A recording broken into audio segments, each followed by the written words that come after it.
আসসালামু আলাইকুম। আজকে আমি আপনাদেরকে অত্যন্ত গুরুত্বপূর্ণ একটি হাদিসের আলোচনা শোনাবো, যা আমাদের জীবনে অত্যন্ত গুরুত্বপূর্ণ। আমাদের কোনো মুসলমান ভাই, তার যদি অন্তিম সময় চলে আসে, সাকরাতের সময় চলে আসে, তখন একটি গুরুত্বপূর্ণ সুন্নত আছে। সেই সুন্নতটা আমাদের প্রত্যেকটা মুসলমানকে অনুসরণ করা আমাদের ইমানি দায়িত্ব। কেননা ইমাম রাব্বিয়া রাসূল পাক সাল্লাল্লাহু তাআলা আলাইহি ওয়াসাল্লাম বলেছেন, যখনই তোমাদের কোনো মুসলমান ভাইয়ের অন্তিম সময় সাকরাতের সময় চলে আসবে, তখন তোমরা তাকে কালিমাত তালকিন দিবা, তার পাশে বসে লা ইলাহা ইল্লাল্লাহ, লা ইলাহা ইল্লাল্লাহ এই কালিমাত তালকিন দিবা। তার জবান থেকে আখেরি বাক্য লা ইলাহা ইল্লাল্লাহ এই বাক্য যদি বাহির হয়, তাহলে আল্লাহ পাক রব্বুল আলামিন তাকে জান্নাত দিবেন। সুবহানাল্লাহ, সুবহানাল্লাহ, সুবহানাল্লাহ।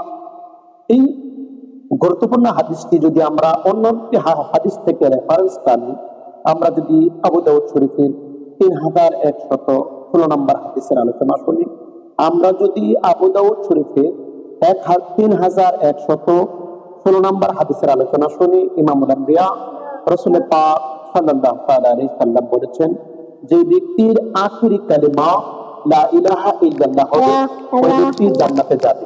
যে ব্যক্তির আখেরি কালিমা লা ইলাহা ইল্লাল্লাহ হবে, ওই ব্যক্তি জান্নাতে যাবে। সুবহানাল্লাহ, সুবহানাল্লাহ, সুবহানাল্লাহ।